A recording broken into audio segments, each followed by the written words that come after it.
Sejam bem-vindos ao meu, o seu, o nosso podcast mais tchutchuco, Não Contam na Igreja.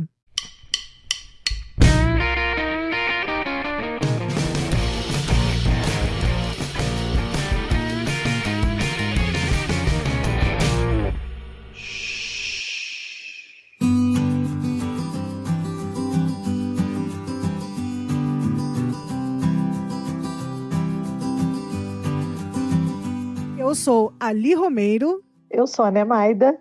Eu sou a Ica. Eu sou a Laís. E eu sou a Renata. E o Estevão tá aqui também. Acharam que ele não ia estar, não é mesmo? Mas ele está aqui. E hoje, minha gente querida, minha gente cheirosa, fé em Deus, hein? Minha gente cheirosa, mais um episódio, né, dessa série eterna que nós vamos fazer, que estamos fazendo, sobre abuso sexual infantil. Nós já falamos, fizemos a diferenciação do que é abuso sexual infantil e a exploração sexual infantil. Falamos já também quem é o abusador / a abusadora, né? Desmistificamos muitas coisas também nesse episódio. Volta lá para ouvir.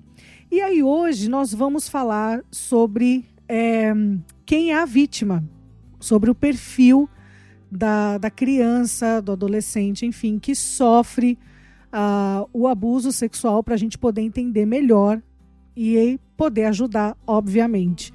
E lembrando que o nosso objetivo de abordar esse tema e ser tão recorrente nesse tema é justamente porque são muitas pessoas que já passaram por isso e ficam em silêncio diante dessa situação, e não é isso que a gente quer. A gente quer que você fale sobre o que te aconteceu, a gente quer que você denuncie, porque isso precisa acontecer, mas principalmente nós queremos que você fale para que haja cura, para que haja restauração na sua vida, porque nós cremos que, por pior que isso seja, Jesus está acima disso e Ele tem poder para ressignificar toda essa dor, todo esse trauma. Então hoje a gente vai falar um pouquinho sobre isso.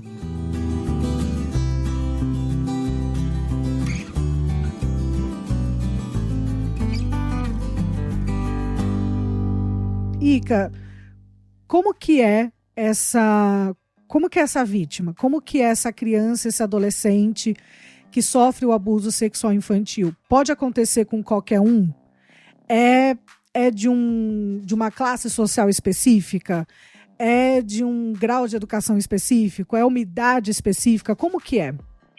Eu acho que a gente vem hoje aqui também buscando desmistificar algumas coisas também com relação a essa criança, a esse adolescente, já que nós temos ideias, né, do senso comum, às vezes, que não nos ajudam a agir de forma protetiva, a proteger essas crianças e esses adolescentes.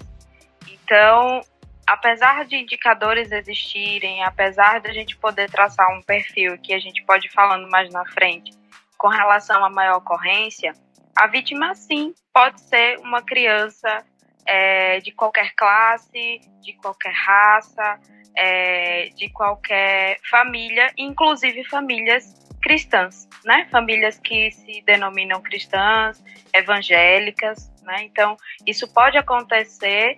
E o nosso alerta principal é para que a gente cuide e proteja qualquer criança que esteja perto de nós, né? E aí, algumas coisas que a gente vai falando ao longo do podcast, eu acho que servem muito mais para que nós estejamos atentos a alguns fatores.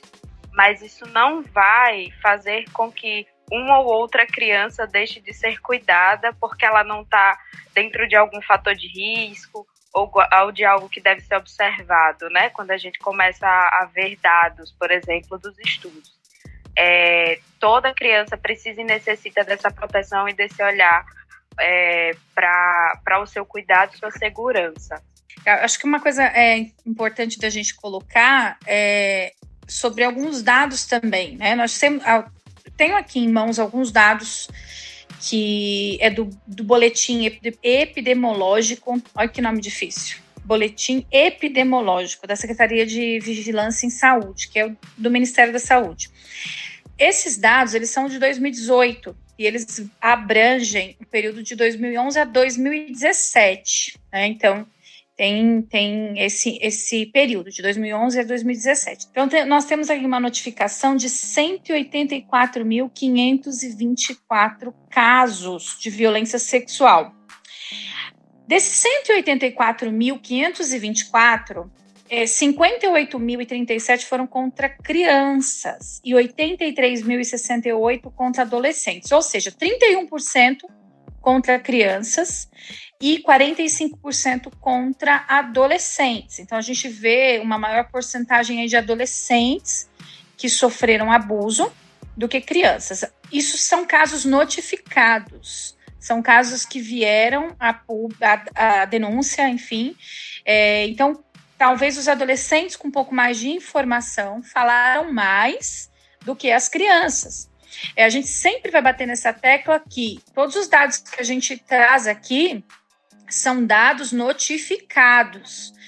Aqueles que não são notificados, eles são um número muito maior do que os que são notificados. Se nós fôssemos conseguir mesmo ver e abranger todos os casos, não ficaríamos horrorizados. Existe até uma informação que é mais atual, é desse ano, do Disque 100, que eles consideram que os casos que vêm à tona contabilizam só 10% dos casos reais. Então, se a gente está falando aí de 184 mil, se a gente for colocar isso só como 10% dos casos reais, a gente já está falando de 1.800.000 casos, né? Então, é absurdo o número de vítimas que existem.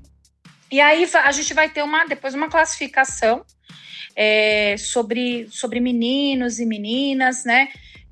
Os que mais são abusados, né? O maior número de notificação também. Eu queria complementar isso que a Renata traz das notificações, que eu acho que é um ponto importante para nós analisarmos, é que muitas vezes a violência, né, ela já vem acontecendo há anos, quando por algum fator externo de compreensão ou por alguma situação a identificação da violência e o caso é notificado. Então, muitas vezes a criança, ou quando ela se torna adolescente, ela identifica que vivenciou o abuso e aquele caso é notificado, mas às vezes, muitos casos, os abusos já vêm ocorrendo há muitos anos, né? Então, recentemente, né, houve muito alarde assim, nacional em relação às questões de denúncia do João de Deus, que trouxe à tona relatos de mulheres em relação à violência sexual que tinha acontecido há muitos anos, né? A gente tem a legislação da Joana Maranhão, da atleta, que traz, né, relatos de denúncia que ela vivenciou há muito tempo. Então, isso também é importante. Então, às vezes, o caso ele é notificado agora, mas não necessariamente a violência ou a situação de abuso é recente. E tem muitas pessoas que acabam não notificando.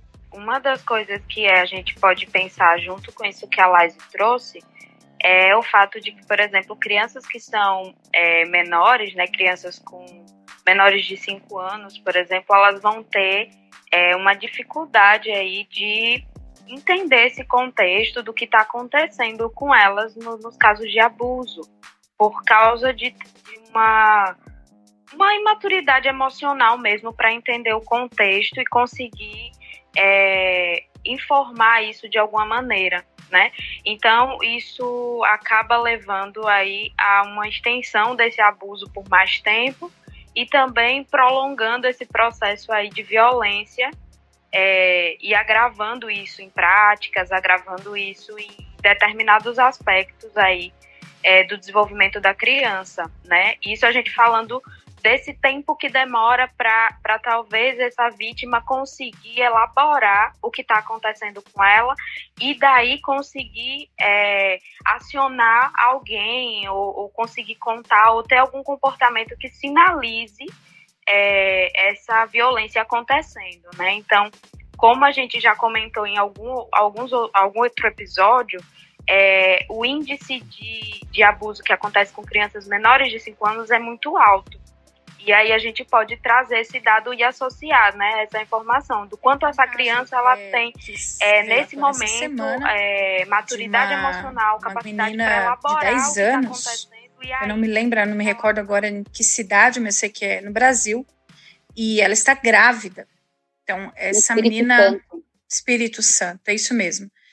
Ela está grávida e ela está de 3 meses de gravidez, estava sendo abusada pelo tio desde os 6 anos de idade. E por que isso foi descoberto agora, veio à tona? Por conta da gravidez, né? Se não fosse essa situação terrível que ela está enfrentando agora, uma série de questões, isso ia se perpetuar ainda mais e talvez não... Isso é só, assim, um exemplo pequeno diante de milhares que podem ser dados e que as histórias são muito parecidas e se repetem de uma forma bem similar. A gente, eu acho que desde o início falou dessa questão da dificuldade que é da vítima falar sobre isso, né? E o que vocês estão falando aqui até agora só demonstra isso. Quer dizer, pode levar anos e anos. Quer dizer, muitos só falam quando são adultos, né? O que passou na infância porque não entendia o que estava acontecendo, não sabia, e por causa também daquela questão da pressão, do abusador que está sempre por perto, todas essas coisas. Mas o quanto isso pode gerar em anos de abuso, uma situação complicadíssima para a vítima, né? Então, e não é fácil, porque às vezes tem gente que ou conhece alguém ou tem alguém da família que passou por essa situação e às vezes fica se perguntando, por que nunca falou? Por que isso, por que aquilo? É muito difícil, né? Um trauma complicadíssimo, não é fácil de uma criança, adolescente lidar, né? Uma coisa sobre todo esse contexto, né, que envolve o abuso e as situações que são vivenciadas pela criança, pelo adolescente, diz respeito às ameaças que podem vir sendo sofridas ali, né? E contextos de ameaça tanto de morte ou violência também, né? E a literatura traz alguns relatos de casos em que a vítima depois conta que durante o ato ali do abuso, o agressor deixava uma arma próximo, ou mostrava, né, ou ficava repetindo quanto ia, por exemplo, afastar ela da família, ou não ia mais ver a mãe, ou ameaça essa pessoa que vai fazer algo com o familiar, né? Então existe um medo aí dessa violência acontecer de fato, um medo de ser punido também, por não entender exatamente, né? Isso que a Laís trouxe, não entender o que está acontecendo e se ela... gente, quando eu falo ela, eu tô me referindo à vítima, tá? Porque os meninos também passam por isso, né? De ser punido, afastado da família ou desacreditado no relato, né? Que também é um medo aí que se coloca. Então, tudo isso misturado com a situação de violência, né? Um contexto de terror mesmo, quando isso acontece, acabam por ajudar nessa manutenção desse segredo, né? Que é tão difícil de ser rompido aí, ser levado a contar, né, para alguém. Isso que você falou, Ica, é bem verdade. Enquanto você estava falando, eu me lembrei aqui de um caso. Eu conheci o caso dessa moça. Ela foi abusada na infância pelo padrasto e aí morava na casa, né? Ela, a mãe, o padrasto e mais 3 irmãos. E esses 3 irmãos, eles eram filhos do padrasto e ela não. E aí, quando ele abusava dela, ele falava, se você contar para alguém, eu ponho tua mãe e os teus irmãos para fora de casa. Então, ela ficava com aquela culpa, né? E aquele medo, e tipo assim, não, porque se eu contar, vai todo mundo pra rua. Né? O que vai ser da gente? O que vai ser da nossa família, da minha mãe, dos meus irmãos?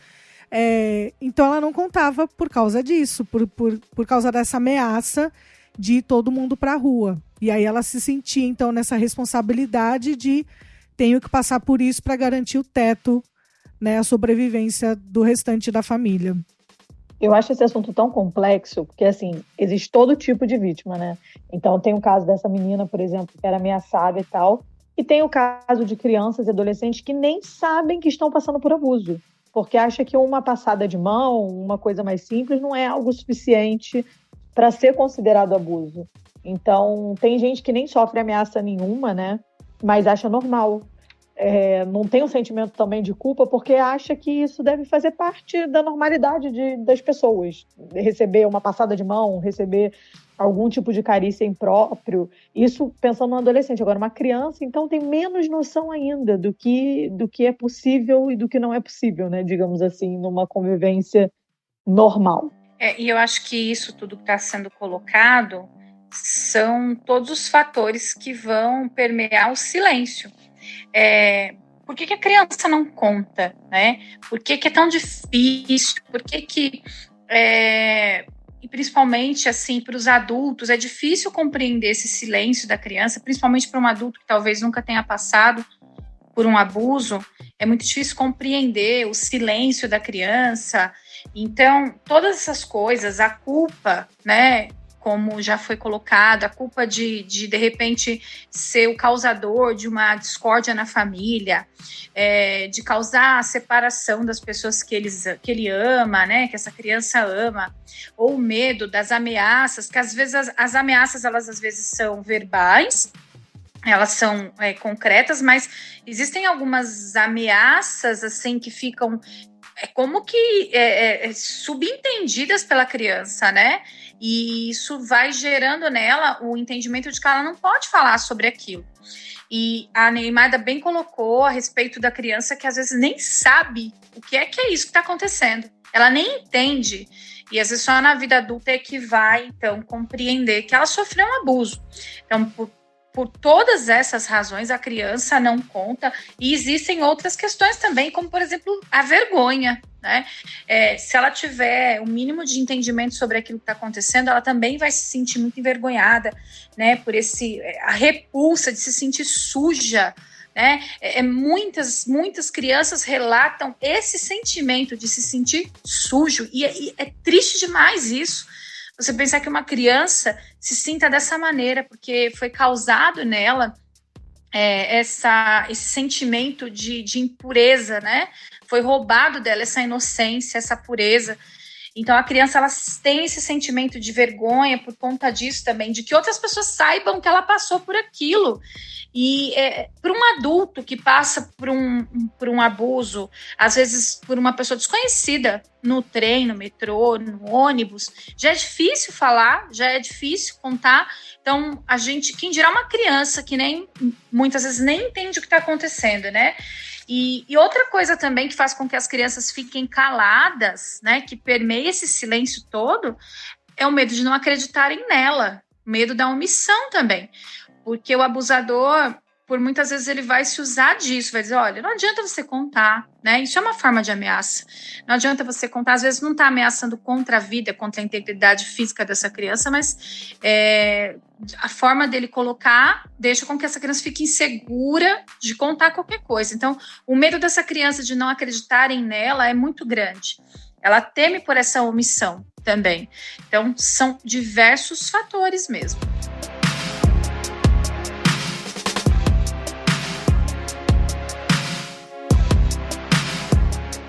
O abusador, a gente já viu em outros dados, o quanto que é alguém próximo dessa vítima e quanto ele vai usar esses laços afetivos para também envolver a criança e o adolescente nessa situação. Então, quando isso acontece, quando o abuso acontece e a criança, né, talvez já comece a compreender, né, e se for um adolescente, compreenda o que está acontecendo e que é errado, essa vinculação, né, essa proximidade afetiva, a ideia de que talvez essa pessoa seja punida, né, e aí existe essa confusão aí que eu sei que é errado o que está acontecendo, mas essa pessoa é alguém próximo. E aí eu não quero também, porque eu gosto dessa pessoa de alguma forma, e eu não quero que essa pessoa também passe por uma coisa que é ruim, que ela seja punida, que ela deixe de estar perto da nossa família, que ela saia de casa quando se trata, por exemplo, de um pai, de um padrasto, de alguém muito próximo. Então, são processos aí que são muito complexos, né, que vão envolver essa parte emocional e afetiva. e que vai trazer realmente muito impacto para a vida da vítima, né? Porque olha que espaço complexo de se estar, né? A pessoa que é para estar me trazendo laços de confiança, de segurança, está promovendo proteção para mim, ela está fazendo algo que é errado, que atenta contra a minha integridade física, integridade mental, né? Então, é muito complexo isso, e pensar que um aspecto muito forte nesses casos também é o que é chamado de fator intergeracional, né? Quando não somente essa criança passou por isso, mas talvez o contexto de violência que ela vive é um fator de risco e de vulnerabilidade. E aí, alguém ali naquele ciclo, talvez uma mãe, uma tia, uma irmã mais velha, um primo, alguém já passou pela mesma situação e foi calado, foi silenciado, porque o abusador é alguém muito próximo e alguém que faz parte dessa dinâmica familiar, né, de uma forma muito forte. Então, é muito complexo pensar em todos esses aspectos para essa construção mesmo afetiva e emocional da vítima. A gente tem uma dinâmica de educação em que quando a criança ou adolescente traz algo que ele estava escondendo, ele é sempre punido. Nunca é valorizado aquilo que ele está trazendo, né? Então, há muitas vezes por parte da criança o medo de revelar, né? Por consequências sociais, porque aquele agressor, ele não é o tempo inteiro o agressor, né? E muitas vezes ela tem essa responsabilidade assim, de que eu vou falar, e não existe na dinâmica familiar alguém que ela consegue identificar como uma pessoa protetora, né? Que vai proteger e vai defendê-la naquela dinâmica, né? E aí ela muitas vezes prefere assumir, né? Eu já atendi casos em que a adolescente mantinha a situação, né? Demorou muitos anos para ela verbalizar, e aí ela traz para mim que, assim, eu preferia que ele fizesse comigo do que com as minhas irmãs, porque se não fosse eu, ia ser as minhas irmãs. Então, por proteção, eu deixava, porque assim, eu já estava acostumada, né? Então, é uma dinâmica até que ela se fortalece e consegue romper esse silêncio e entendendo que essa responsabilidade de proteção não é dela, né? Não é responsabilidade dela proteger as irmãs, enfim, mas permeia-se por esses fatores, assim, a desorganização da família, né? Então tem várias questões assim nesse sentido. Uma vez ouvindo a querida da nossa vida, Andréa Vargas, ela contando de um caso de um menino até, um rapaz que quando ele era menino sofreu abuso e a confusão que isso gerou na cabeça dele, porque o agressor era uma pessoa, como a gente já sabe, de confiança, uma pessoa que ele amava muito, que ele gostava de estar perto. E aí, o que acontecia? O cara vinha e abraçava ele por trás. Então, era gostoso receber o abraço, né? Quem não gosta de um abraço? Um abraço é uma coisa muito boa. Então, ele gostava de receber aquele abraço, só que aquele abraço era o pontapé inicial para que outras coisas acontecessem. Então, causava essa confusão mesmo na cabeça dele, do tipo... Gente, mas é ou não é, né? Eu tô sofrendo abuso ou não tô? O que tá acontecendo de fato? Porque não é da forma que a gente imagina, né? Tipo, pega a criança, tranca pá no quarto e não sei o que, e já começa a fazer atrocidades. É justamente para ir, até no inglês eles usam um termo para isso que é grooming, que isso faz parte, né, desse jogo, dessa coisa da conquista, né, de você ir ali aos poucos, envolvendo, né, e do agressor se sentir ali no controle da situação, né, de ter, tenho aquele agora nas minhas mãos e agora vou fazer o que eu quero. Então isso gera muito essa confusão mesmo, né, porque dificilmente já vai ser, tipo, às vezes não vai causar dor, às vezes não vai ser da pior forma como a gente imagina, né? Exatamente. Essa questão de não ser violento, na maioria dos casos, traz essa confusão imensa, porque se o abusador vem de forma violenta, fica muito claro, muito caracterizado já que é uma uma violência, né? Então, ele vai indo aos poucos para que essa criança realmente não identifique. E um outro ponto que, às vezes, assim, pode ser pouco compreendido e até pouco tocado, porque, às vezes, é incômodo falar disso, né? A criança, ela pode não contar e pode também ter um sentimento imenso de culpa até quando ela identificar o que estava acontecendo, porque ela pode sentir alguma espécie de prazer nesse abuso. E aí, tem gente que arregala o olho quando a gente fala disso e fala, como assim? A criança sentiu prazer no abuso, então ela é culpada sim, então não falou porque não quis, não falou porque queria que continuasse. Então, é importante que a gente fale sobre isso, porque é o seguinte, às vezes, alguém que sofreu abuso na infância e hoje adulto vai ouvir isso e pensar, poxa, eu me senti exatamente assim. Nós fomos feitos por Deus, criados com um corpo que tem sensações nervosas, nós fomos criados para o sexo de forma correta. Deus nos criou como seres para a prática da relação sexual, né?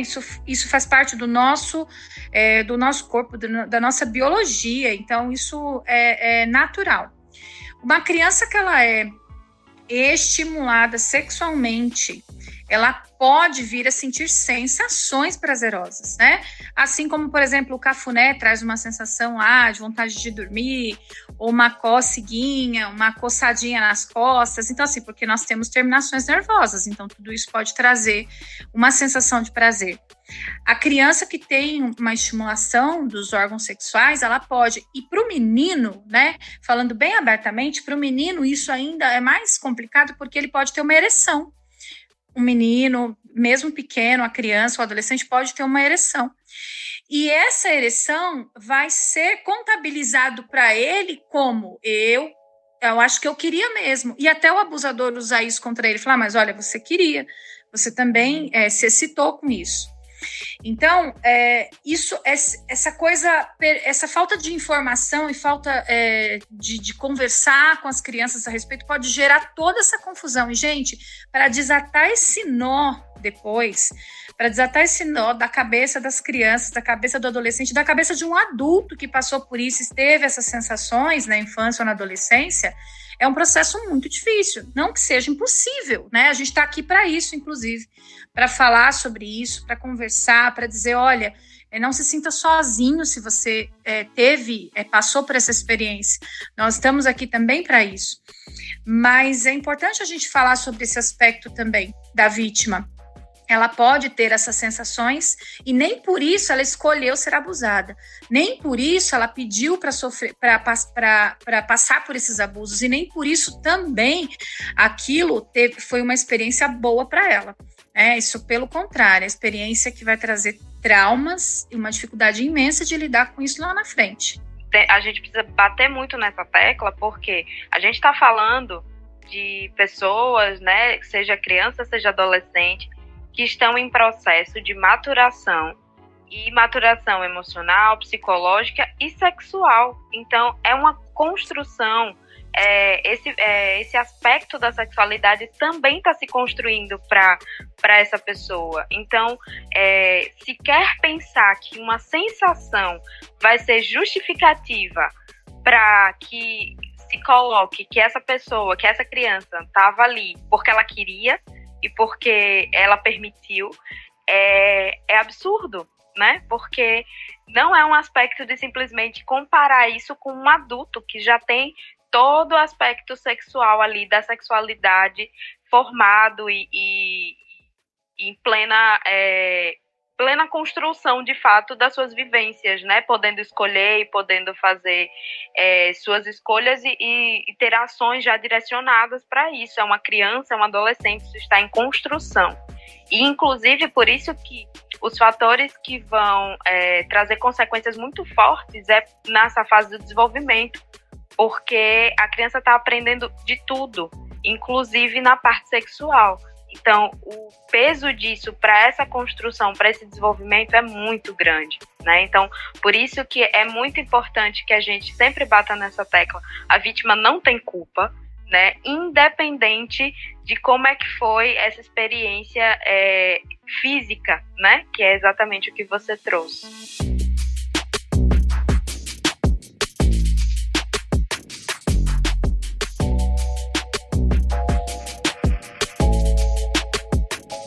Bom, então, no episódio do mês passado, né, até quando a gente falou sobre o perfil do abusador, se não me engano, acho que foi a Laísa que trouxe essa informação, falando o quanto a questão para os meninos, né, é muito difícil, porque a questão da iniciação sexual, então a gente vê, né, em regiões bem remotas, mais afastadas, tal, isso ainda é comum. Então, tipo, vamos fazer você virar homem, né, e aí levar num prostíbulo, levar ali para passar uma noite com uma profissional do sexo e toda a confusão que traz, mas também, né, aquilo que a gente falou, né, do tipo, sei lá, se a babá, se uma professora, se uma mulher mais velha, por exemplo, abusa daquele menino, tipo, nossa, né, que máximo, eu sou só um menino, uma mulher experiente me quis, não. Mas também uma outra coisa, um outro aspecto é quando é um homem que abusa desse menino, e aí gera toda uma confusão também, né, e eu falo isso porque eu já... eu tenho pouquíssimos casos para falar de homens que vieram falar para mim que sofreram abuso sexual na infância, porque se para uma mulher é difícil falar, para um homem é muito mais, por causa de todo esse estigma, esse machismo que a gente tem na nossa sociedade. E aí, por exemplo, teve uma vez um rapaz que chegou para mim falando, eu sou gay, né? Um rapaz cristão que chegou para mim falando, eu sou gay. Eu falei, tá, vamos conversar. Vamos tentar entender aqui. Por que você é gay? E nananã. Eu sei que a gente foi indo, foi puxando. E aí ele se abriu e falou que na infância havia sido abusado por um primo. Então, ficou na cabeça dele a confusão. E aqui, gente, com isso, eu quero dizer o seguinte. Eu estou contando este exemplo, eu não estou falando de uma forma generalizada, tá certo? Você que está nos ouvindo, eu não estou querendo dizer que toda pessoa que é gay passou por isso, tá bom? Eu estou contando este exemplo apenas, tá certo? Então, na cabeça desse rapaz com quem eu conversei... Que era um adolescente ainda, o rapaz, não era? Isso, ele era um adolescente ainda. Na cabeça dele ficou assim, né, o sexo, Deus colocou ali para ser entre homem e mulher. Né, todo tipo de interação sexual e tal para ser entre homem e mulher. Mas aí um homem veio e fez isso comigo, então talvez ele tenha feito isso comigo porque talvez ele percebeu que na verdade eu devo ser uma mulher, que na verdade eu devo ser gay, e aí é por isso que ele fez comigo, que na verdade se faz com uma mulher, enfim, uma baita... Ou até porque ele teve uma ereção. Sim. Porque como a Renata falou, pode acontecer. É algo fisiológico também. E aí, às vezes, por isso a pessoa entra nessa linha. Exatamente. Então, eu sei que ficou tipo uma super confusão assim na cabeça dele. Então, meninos também passam por isso, né? Seja na infância, na adolescência. Não podemos nos cegar quanto a isso. A gente tem que tomar muito cuidado com os tipos de comentário que nós fazemos, com os tipos de piada, de brincadeira que nós fazemos, porque isso pode inibir de um homem falar que ele passou por isso, né? Pode inibi-lo de... E aí o fato dele, né, se silenciar é ruim para ele, é ruim, inclusive, para o agressor, porque esse agressor precisa ser parado, e é ruim porque ele pode ser usado também no processo de cura de outras pessoas, né? Então, assim, eu entendo, é extremamente difícil, porque, por exemplo, uma coisa muito pequena, a gente já tem dificuldade de falar e de compartilhar, né? Eu lembro assim que a gente mudou aqui para o estado da Geórgia, logo que a gente chegou, eu bati o carro. Eu fiquei morrendo de vergonha de falar isso, entendeu? Eu fiquei com muita vergonha de tipo, mano, como assim eu bati o carro? Que vergonha. Então, assim, a gente tem já dificuldade de compartilhar coisas, pode ser que a gente tenha causado ou não, mas a gente já tem dificuldade de compartilhar algumas coisas. A gente já se sente envergonhado, tipo assim, putz, eu tô no maior aperto financeiro, tal, mas eu tô com vergonha de pedir ajuda. Isso já é natural nosso, não deveria, mas isso já é uma coisa muito normal. Agora, compartilhar que você sofreu um abuso sexual, então por isso que a nossa resposta não deve ser, mas por que você não falou antes? Mas por que você deixou? Por que você não fez isso? Não pode ser a nossa resposta de culpabilizar a vítima, seja um homem, seja uma mulher, não pode ser essa a nossa reação. A gente sabe que as estatísticas, os dados, né, inclusive até mesmo da mesma fonte dos dados que eu trouxe no começo do episódio, que é do Ministério da Saúde, assim, de uma forma geral, em torno de 75% dos casos notificados são meninas. Os outros 25% são de meninos, né?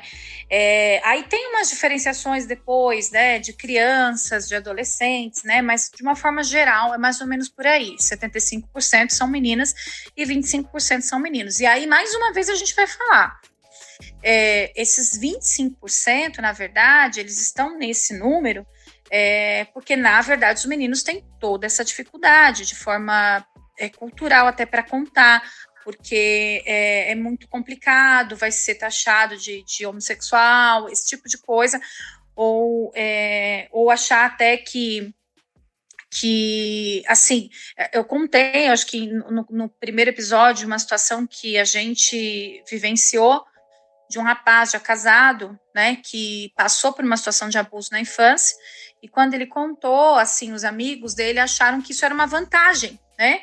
Foi uma vantagem. Ele passou por um abuso por uma mulher mais velha, ele era criança, uma mulher mais velha, e para esses amigos, quando ele contou algo que o incomodava, isso foi tratado como uma vantagem. Então, toda essa nossa cultura permeia o menino de uma forma que fique mais difícil para ele contar. Então, esses 25%, na verdade, estamos falando mais uma vez de casos notificados, mas não expõe a verdade.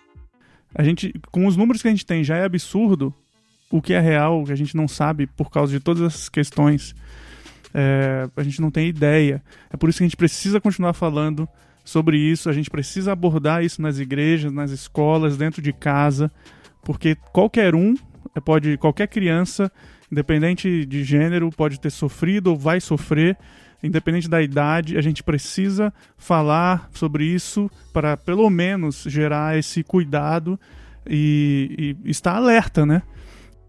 E sabe uma coisa também que é interessante? Interessante não porque é legal, mas recentemente teve uma reunião, né, das pessoas que coordenam o Disque 100, também com a ministra Damares, e nessa reunião é algo bastante assustador, mas em relação à pandemia, ao que nós estamos passando, né? O número de denúncias nesse período que compreende a pandemia, ele caiu. O número de denúncias caiu. Aí você pensa assim, poxa, que legal, então as crianças estão em casa, então estão sofrendo menos abuso. Na verdade, esse dado demonstra muito mais da realidade, porque mais de 70% dos casos dos abusos acontecem dentro de casa. Então, essas crianças, na verdade, estão, na maior parte, nos ambientes de abuso. E onde é que elas fariam essa denúncia? Na escola, nas igrejas, enfim, nesses locais onde as pessoas podem perceber sinais e acabam sendo elas as portas-vozes das crianças, enfim. Então, a tendência que nós temos é que, ao fim disso tudo, haver um estouro imenso de notificações, às vezes para o próximo ano, ou nos anos que se seguem, de notificações que vão compreender esse período da pandemia. E isso é assustador. É muito interessante isso que a Renata traz em relação a esse cenário da pandemia e os dados, mas eu acho que é só fazer um destaque que quando a gente fala da questão do abuso, ele pode ser ou não um contato físico, né? Então, assim, expor a criança muitas vezes a conteúdos inapropriados também gera consequências, né? Eu acho que é interessante também, a gente talvez não vai dar conta nesse episódio, mas um próximo, a gente aprofundar um pouco sobre as consequências que vão sendo desencadeadas no desenvolvimento dessa criança, desse adolescente. Acho que parâmetros para a gente observar, né, quais são os sinais que no desenvolvimento do dia a dia essa criança vai apresentar, e falar um pouco também sobre educação sexual. Acho que são temas importantes e que merecem muitas vezes um episódio específico, porque não se esgota aqui. Dos aspectos emocionais aí, a gente já citou bastante coisa, mas eu acredito que cabe sim um episódio só para a gente conversar sobre isso. Dentre tantas coisas, a gente sabe que há sinais que vão ficar mais evidentes, né? Uma criança que chora bastante, que vai talvez começar a apresentar sintomas de isolamento, de não querer brincar, de não querer estar perto de outras crianças, se isolar, estar também apresentar, né, sentimentos de culpa, de desamparo, de ódio, ficar muito agressiva, né, muito irritada, e pensando que aí são algumas questões que vão se mostrar e que podem acontecer dentro de um contexto que não se identifique que isso tem a ver com abuso, por causa da não observação mesmo de alguns sinais do contexto, né? Não significa que uma criança que está chorando muito, ou está muito irritada, ou bate no coleguinha, está sofrendo uma situação de abuso. Mas isso são alguns aspectos que podem mudar dentro dessa dinâmica da criança. E assim como eu coloquei a questão das sensações físicas e como isso vai se desdobrar aí na vivência de sexualidade dessa pessoa, né? Quando ela vai se desenvolvendo, isso também tem a ver com os estados emocionais, estados de humor, né, os aspectos de desenvolvimento cognitivo, né, enfim, isso tem muito impacto na vida da pessoa e é muito importante que a gente fale sobre isso de uma forma mais extensa, que não vai caber nesse episódio, com certeza. Uma outra coisa é que a Laís trouxe um pouquinho, e eu acredito que a gente vai ter que explorar um pouquinho mais lá frente, porque senão esse episódio vai ter 3 horas e o editor com certeza vai reclamar. Que a gente precisa falar sobre a forma como as famílias conversam e dialogam com as crianças, né? E como é que se constrói isso, né? Às vezes os pais não têm a dimensão do quanto é importante, por exemplo, aprender a conversar e a demonstrar emoções, sentimentos, demonstrar que sentem medo, tristeza, que erram, né? Para que a criança, nessa vivência, aprenda também a comunicar quando elas se sentem dessa forma.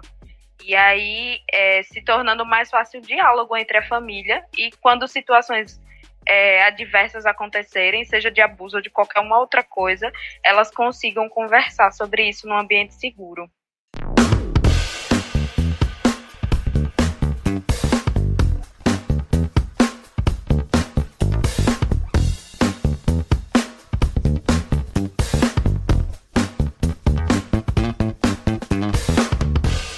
Tem muito material já, se você voltar um pouquinho os episódios, a gente já tem bastante coisa. Vamos deixar um link aí no post.